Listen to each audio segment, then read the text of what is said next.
विद्यार्थियों नमस्कार। मैं नरेंद्र कुमार गुप्ता। आपको पता है पिछली जो वीडियो थी उसमें हमने प्रश्नावली 2.2 का अध्ययन किया और अब 2.3 जो हमारी प्रश्नावली है उसके सवालों का हम अध्ययन करेंगे। वीडियो को अंत तक देखें और चैनल को सब्सक्राइब भी ज़रूर कर दें, जिससे आपको आगे आने वाली जो वीडियो है वो आपको तुरंत पहुंच जाएगी। अब देखिए यहाँ पर इस प्रश्नावली के अंदर हमसे ये कह रहा है कि विभाजन एल्गोरिथम का प्रयोग करके, अर्थात जो विभाजन प्रक्रिया है, भाग देने की जो प्रक्रिया है उसका प्रयोग करते हुए हमें क्या करना है, भागफल तथा शेषफल ज्ञात करना है। अब px में gx का हमको भाग देना है। तो आपको कुछ बातें मैं पहले से निश्चित कर देता हूं कि जब भी हम किसी भाग क्रिया को करते हैं या ये जो बहुपद होते हैं इनको जब हम जमाते हैं तो हमेशा इसका एक क्रम होता है, बड़ी घात से छोटी घात की ओर ये क्रम में चलते हैं। अगर किसी संख्या में, किसी सवाल के अंदर संख्याओं का जो क्रम है वो सही जमा हुआ नहीं है तो सबसे पहले हमको ये काम करना है कि हम जैसे यहाँ पर दे रखा है x घात 3, फिर x घात 2, फिर x घात 1 और लास्ट में हमारी अचर राशि। तो ऐसे हमारे पास में हम इसी क्रम में हमेशा इसको जमा करके और उसके बाद ही हमारे सवाल को हल करते हैं। तो देखो भाग देने का जो काम है वो हम आसानी से पहले से भी जानते हैं और अगर थोड़ी बहुत हमारी कुछ कमियां हैं तो इस सवाल के माध्यम से इसको दूर करेंगे। तो देखिए x² - 2 किस में देंगे भाग हम, x घात 3 - 3x² प्लस 5x - 3। अब आप देखिएगा जैसे एक छोटा सा सवाल, एक उदाहरण के तौर पर मैं यहाँ बता देता हूँ। मान लीजिए हमें 354 का भाग 8, 6, 2, 4, 5 ऐसी कोई संख्या में देना है। जब ऐसी कोई संख्या में हमको भाग देना होता है तो एक सीधा सा तरीका है कि हमसे 354 का पहाड़ा नहीं आता। जब 354 का पहाड़ा नहीं आता तो फिर हमारे पास क्या इलाज होगा, हम उसमें से एक अंक को छुपा देते हैं। कितना बचेगा, 35, और 35 का पहाड़ा भी हमसे नहीं आता। जब ये भी नहीं आता तो फिर हम दूसरा अंक भी छुपा देंगे। अब हमारे पास 3 बचा तो हमको 3 का भाग देना है, किसमें, 8 में। तो इसका मतलब है कि हमने ये जो शुरुआत वाली जो संख्या है, शुरुआत वाला जो अंक है उसका भाग हमने प्रारंभिक अंक में दिया और जो प्रक्रिया हमने यहाँ की उस प्रक्रिया को हम यहाँ करेंगे।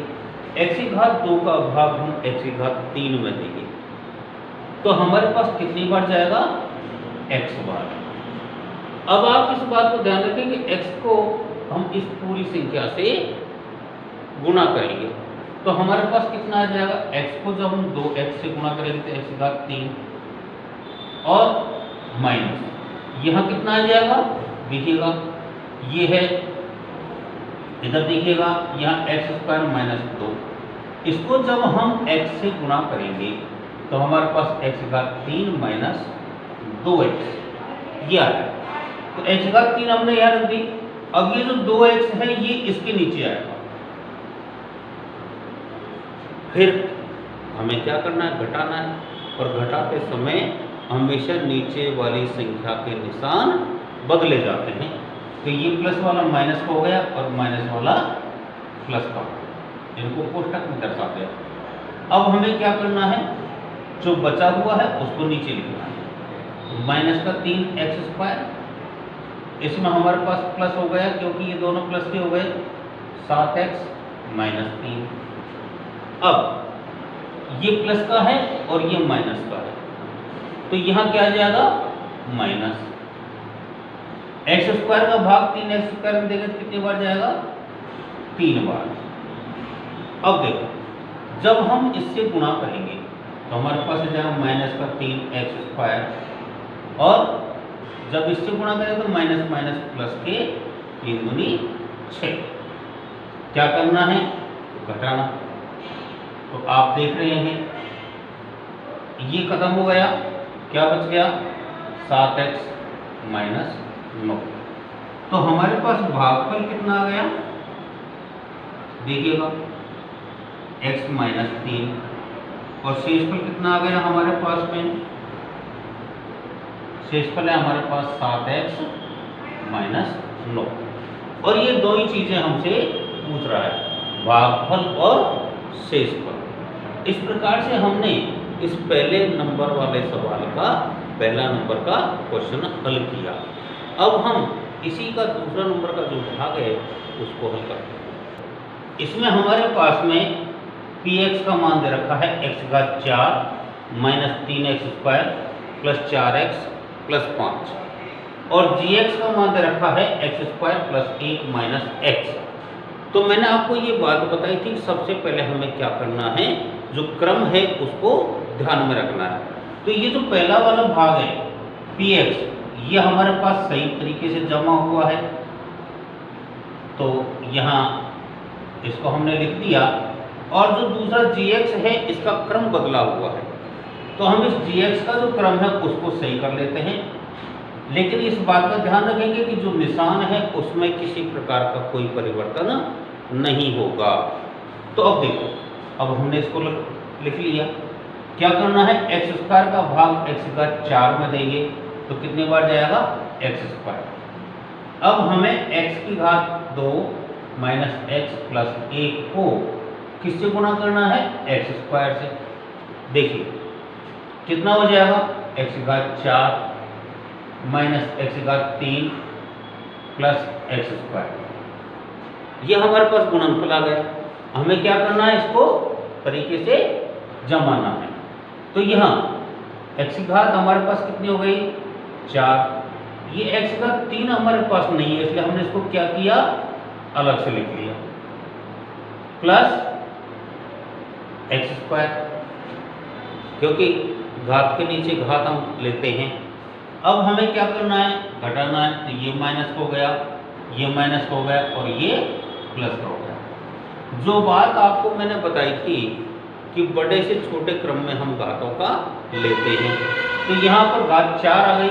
अब हम घात 3 को पहले लिखेंगे, और यहाँ दोनों माइनस हो गए, इसलिए -4x⁴ + 4x + 5, ये हमारे पास बच गया।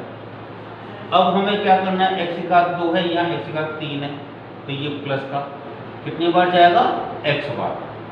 अब हमें x² - x + 1 को किससे गुणा करना है, x से। देखिएगा करके, देखो मेरे साथ साथ आप भी करने की कोशिश किया करो, जिससे और भी अच्छी तरीके से आपको समझ में आएगा। और मैंने आपको बात बताई थी कि चैनल सब्सक्राइब नहीं किया तो उसको कर दें, और ये जो वीडियो आपको दिखाई जाती है, भेजी जाती है, इनको आप अपने दोस्तों को भी शेयर कर सकते हैं, जिससे उनको भी आपकी तरह कोई लाभ प्राप्त हो सके। -x² + x, ये हमारे पास आ जाएगा। तो x⁴ - x² + x, और आपको पता है घटाते समय हम हमेशा निशानों को बदलते हैं। तो x⁴ हमारा खत्म हो गया, यहाँ क्या बच गया, -3x² + 3x + 5। अब हम देख रहे हैं कि यहाँ पर x² है, यहाँ -3x², तो कितनी बार जाएगा, -3 बार। अब फिर करते हैं, किससे गुणा करेंगे, -3 से, x² - x + 1 को। देखिएगा खोल देते हैं इसको, -3x² + 3x - 3 करते हैं, -3x² + 3x - 3। क्या करना है, नीचे के निशानों को बदलना है। तो देखो क्या हो गया, ये खत्म हो गया, ये खत्म हो गया और यहाँ 8 बच गए। तो हमारे पास भागफल कितना आ गया, यहाँ लिख लेते हैं इसको। भागफल हमारे पास में कितना प्राप्त हुआ, x² + x - 3। और शेषफल कितना प्राप्त हुआ, देखिएगा शेषफल हो गया हमारे पास 8। शायद मेरे अनुसार से आपकी समझ में ये सवाल आ गए होंगे। अब इस पहले सवाल में हमारे पास 3 भाग दिए हुए हैं, उनमें से 2 भाग मैंने आपको करवाए हैं, 1 भाग आपके लिए छोड़ा जा रहा है जिसको आपको करना है। और अब हम क्वेश्चन नंबर 2 को हल करेंगे। देखिए क्वेश्चन नंबर 2 कहता है कि पहले बहुपद से दूसरे बहुपद को भाग करके, अर्थात ये जो पहला बहुपद है उसका भाग दूसरे बहुपद में देना है। और जांच कीजिए क्या प्रथम बहुपद द्वितीय बहुपद का एक गुणनखंड है। अब देखो, हम यदि मान लीजिए इस पहले बहुपद का भाग दूसरे बहुपद में देते हैं और शेषफल यदि 0 आता है तो ये एक गुणनखंड होगा। और अगर 0 के अलावा कोई और संख्या बच जाती है तो वहां एक गुणनखंड नहीं होगा। ये बात हम पहले से भी जानते हैं कि जब अगर ये 0 के समान हो जाता है, शेषफल 0 बचता है, तो वहां एक पूर्ण गुणनखंड होता है। तो देखें, t² - 3 का भाग 2t⁴ + 3 t⁴ - 2t² - 9t - 12। अब भाग दे करके हमको केवल शेषफल देखना है। तो यहाँ t² है और यह 2t⁴ है। तो आपको मैंने बात बताई थी कि जब हम भाग देंगे तो प्रथम संख्या का भाग प्रथम संख्या में देते हैं। तो ये t² - 3 को हम क्या करेंगे, 2t² से गुणा करेंगे। कितना आएगा, 2t⁴ - 3 × 6 t²। देखिए जमा लेते हैं, जैसी घात है 2t⁴ - 6 t²। और अब घटाएंगे तो नीचे के चिन्ह बदलेंगे। फिर ये खत्म हो गया, क्या बच गया हमारे पास, प्लस का 3t², इसमें प्लस के 4, ये घात 3 है यहाँ और ये घात 2, -9t - 12। फिर भाग देते हैं, t² का भाग प्लस के 3t⁴ में, तो प्लस के 3t बच गया हमारे पास। अब 3t को t² - 3 से गुणा करेंगे, कितना आएगा, 3t⁴ - 3 - 9t।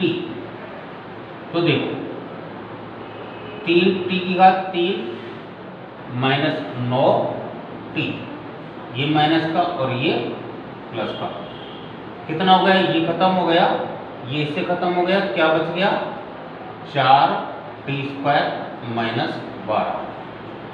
अब हमें क्या करना है, इस t² का भाग इसमें देना है। तो ये कितनी बार गया, प्लस के 4 बार।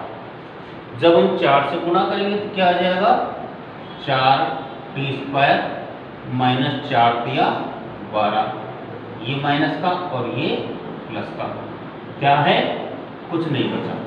इसका मतलब प्रथम बहुपद द्वितीय बहुपद का एक गुणनखंड है। तो यहाँ हम इसको लिखेंगे, यहाँ प्रथम बहुपद दूसरे बहुपद का द्वितीय बहुपद का एक गुणनखंड है। ऐसे हमको इन सवालों को हल करना है। समझ में आ गया ना। अब इसमें भी 3 भाग दिए हुए हैं, तो एक भाग को और कर लेते हैं अपने, फिर एक भाग को आप करेंगे। देखिए यहाँ ये पहला बहुपद है और ये दूसरा बहुपद है। हमको पहले बहुपद का भाग दूसरे में देना है। तो देखो x square plus 3x plus 1, 3x का 4, 5x का 3 minus 7x square plus 2x plus 2 भाग करना है। तो एक्स स्क्वायर का भाग 3x का 4 में देंगे तो कितनी बार जाएगा? 3x square. घटाते ये भाग करते समय हमेशा जो घातें होती है वो कम हो जाती है। जिस घात का भाग देते हैं उतनी घात हमारे पास कम हो जाती है। तो देखो 4 में से 2 गए तो 2 बच गए। अब हमें क्या करना है? x की घात 2 प्लस 3x प्लस 1 को 3x स्क्वायर से गुणा करना है। कर लेते हैं। कितना हो जाएगा? 3x का 4 प्लस 3 3 9 x का 3 प्लस 3x स्क्वायर। जैसी घात है उसी क्रम में हम इसको लिखेंगे। तो यहाँ 3x का 4 प्लस 9x का 3 प्लस 3x स्क्वायर घटा देते हैं। देखो ये खत्म हो गया। यह माइनस के 4x का 3, यह माइनस के 7 और 3 10x square plus 2x plus 2, ये हमारे पास बच गया। अब फिर हम भाग देते हैं। एक्स स्क्वायर का भाग माइनस 4x का 3 में, तो माइनस के 4x आ गया। अब क्या करना है? माइनस 4x को किससे गुणा करना है? एक्स का 3 x square plus 3x plus 1 से। कितना आएगा? माइनस का 4x का 3 minus 12x square minus 4x कर देते हैं। तो देखो माइनस के 4x का 3 माइनस 12x स्क्वायर और माइनस के 4x, ये प्लस का, ये भी प्लस का और ये भी प्लस का। देखो ये खत्म हो गया। यहाँ पर 2x स्क्वायर बच गया। ये 4 और 2 6x हो गए प्लस के 2। अब फिर भाग जा रहा है। देखिएगा एक्स स्क्वायर का भाग 2x स्क्वायर में दे रहे हैं तो कितनी बार जाएगा? 2 बार। और जब 2 से गुणा करेंगे तो हमारे पास आ जाएगा 2x square plus 6x plus 2। घटा देते हैं निशान बदलते हुए, तो यहाँ पर 0 बच गया। तो इसका मतलब अतः प्रथम बहुपद द्वितीय बहुपद का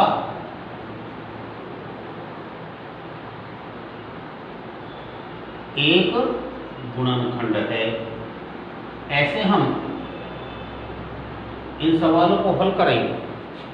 अब इस क्वेश्चन के अंदर एक सवाल आपको बचा हुआ है जिसे आप हल करेंगे और अगली वीडियो में फिर अपनी मुलाकात करेंगे जिसमें हमारे इस प्रश्नावली के शेष बचे सवालों को हल करेंगे। और जब तक के लिए आप सभी को धन्यवाद।